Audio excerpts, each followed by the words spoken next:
Hello friends, आज का हमारा टॉपिक है विश्व उपक्रम। यह गणतंत्र में 10 मार्क्स में पूछ लिया जाता है। तो आज हम इसे सीक्वेंस में याद करेंगे और ट्रिक से हम श्लोक को भी याद करेंगे। तो चलिए स्टार्ट करते हैं। विश्व उपक्रम हमारे 24 बताए गए हैं। तो चलिए इसका श्लोक पढ़ते हैं। मंत्र अरिष्टो उत्कर्तन निष्पीड़न चूषण अग्नि परिशेका अवगाह रक्त मोक्षण वमन विरेको उपधानानय हृदय आवरण अंजन नस्य धूम लेह औषध प्रशमनानि प्रतिसारणम प्रतिविषम संज्ञा स्थापनम लेपे मृत संजीवन में च विशंति रेते चतुर्भिर्थिका। चरक चिकित्सा स्थान में आपका ये श्लोक आया है। तो देख लेते हैं 24 उपक्रम कौन कौन से हैं। मंत्र अरिष्ट उत्कर्तन निष्पीड़न चूषण अग्नि परिषेक अवगाहन रक्तमोक्षण वमन विरेचन उपधान हृदय आवरण अंजन नस्य धूमपान लेह औषध प्रशमन प्रतिसारण प्रतिविष संज्ञा स्थापन लेप और मृत संजीवन। तो आइए चलिए हम इसे ट्रिक से देखते हैं। तो ये हमारी आसान सी एक ट्रिक है जिससे आपको 24 उपक्रम याद हो जाएंगे। तो चलिए ट्रिक पढ़ते हैं। मौसी आप और आरव वुहान गए, वहाँ से धूम लैंप लाए और सबने सलाम किया। तो वुहान से तो आपको याद ही हो जाएगा। ये वुहान तो आजकल बहुत फेमस हो गया है कोविड की वजह से। तो क्या ट्रिक क्या है हमारी। मौसी आप और आरव वुहान गए, वहाँ से धूम लैंप लाए और सबने क्या किया, सलाम किया। ठीक है, तो हम इसे ट्रिक से समझने की कोशिश करते हैं। तो पहले था हमारा मौसी, एम से था मंत्र, ए से अरिष्ट, यू से उत्कर्तन, एन से निष्पीड़न, सी से चूषण। मौसी आप और आरव, अब लिखेंगे आप। ए से अग्नि, पी से परिषेक। ये देखिए ये क्या हो गया, मौसी। तो जो हमारे 5 तक उपक्रम है वो मौसी में आ गए। फिर लिखेंगे आप। ए से अग्नि, पी से परिषेक। तो जो 6th और 7th नंबर का हमारा उपक्रम है वो आप में आ जाएगा। फिर है आरव, ए आर वी। तो ए से अवगाहन, आर से रक्त मोक्षण और वी से वमन और विरेचन। तो ये एक ही मान लो आप यहाँ पे वी। तो ये क्या हो गया, ए से अवगाहन, आर से रक्तमोक्षण, वी से वमन और विरेचन। तो ये क्या बन गया, आरव। तो जो 8, 9 और 10 और 11 नंबर का उपक्रम है वो आपके आरव में आ जाएंगे। तो इस तरह से आपके 11 उपक्रम हो गए। तो हम आगे के देखते हैं। फिर है वुहान।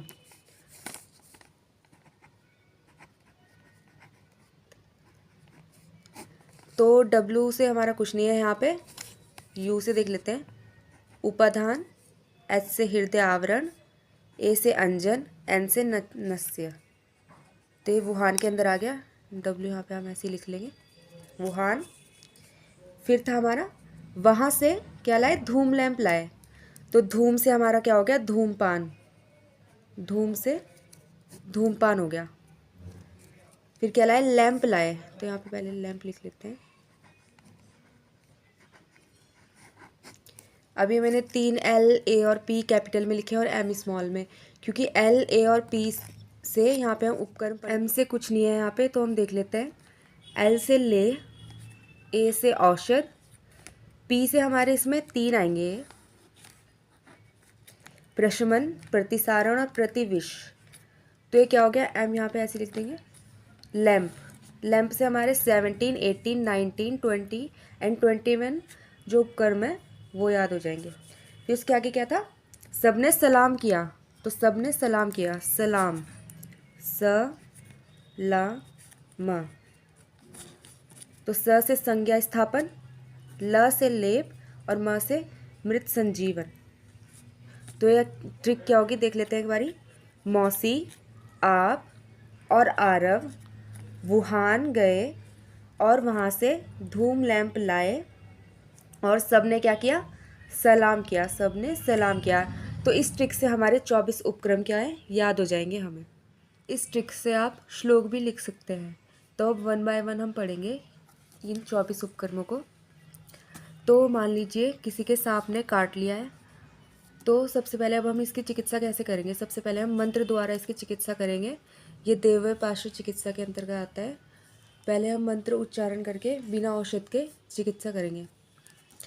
फिर अरिष्ट से चिकित्सा करेंगे, मतलब बंधन बांधेंगे उनको।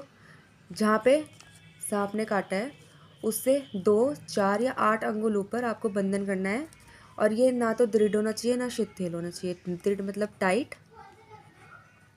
शिथिल मतलब लूज। ये ज़्यादा टाइट नहीं होना चाहिए, इससे क्या है ब्लड सप्लाई रुक सकती है। और ज़्यादा लूज भी नहीं होना चाहिए, इससे जो है विष नहीं रोका जाएगा। फिर थर्ड है आपका उत्कर्तन। जहाँ पे काटा है वहाँ पे चीरा लगाना, इसको क्या बोलते हैं, उत्कर्तन। चीरा लगा के विष को बाहर निकालना, और ये मर्म स्थानों पे नहीं करा जाता है। फोर्थ है निष्पीड़न। इसमें क्या करते हैं कि जहाँ पर काटा हुआ होता है वहाँ पर चारों ओर से दबाकर विष को बाहर निकालते हैं, इसे बोलते हैं निष्पीड़न।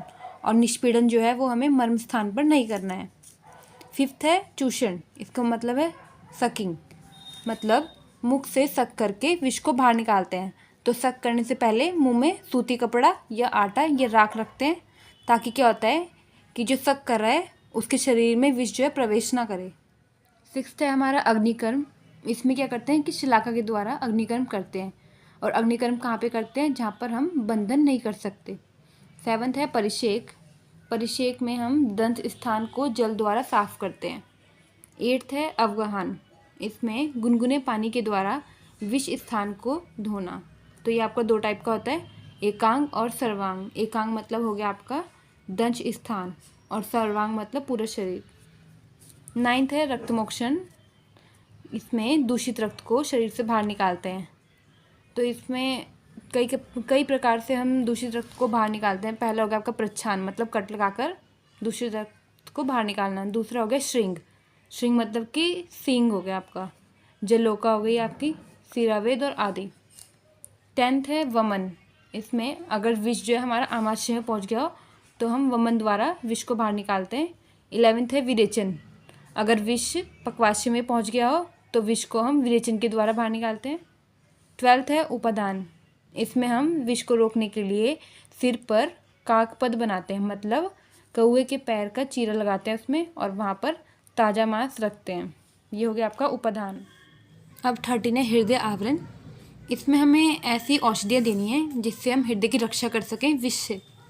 फिर है अंजन। अंजन कब करना है, जब विष जो है हमारा ऊर्ध्व जत्रुगत हो जाए, मतलब क्लेविकल से अगर ऊपर विष फैल जाए तो हम अंजन करते हैं। और अंजन की मात्रा बताइए 1 मास। 15 है नस्से। नस्से भी वही है, अगर विष जो है ऊर्ध्व जत्रुगत फैल जाए तब हम नस्से करते हैं, और इसकी मात्रा है 2 मास। 16 है धूम। धूम हम करेंगे वृश्चिक दंश में और लूता विष में। 17 है लेह। इसमें हम लेह औषधियाँ देते हैं, मतलब कि जो चाटने योग्य होती है, तो ये हम मूषिका विष में देते हैं मुख्यतः।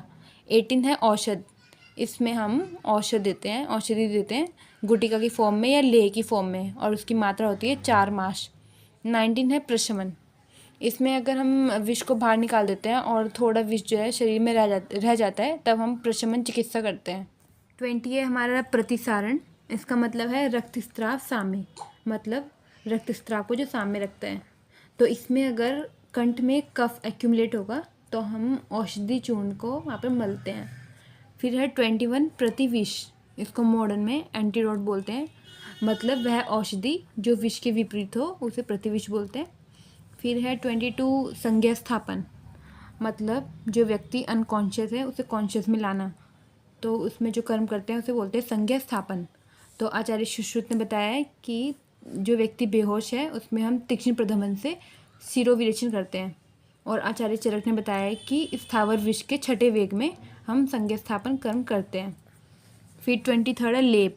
इसमें कीट दंश स्थान पर लेप करते हैं, ये आचार्य सुश्रुत ने बताया है। और 24 है मृत संजीवन, मतलब वह औषधि जो मृत को जीवन प्रदान करे उसे मृत संजीवन कहते हैं। Thank you.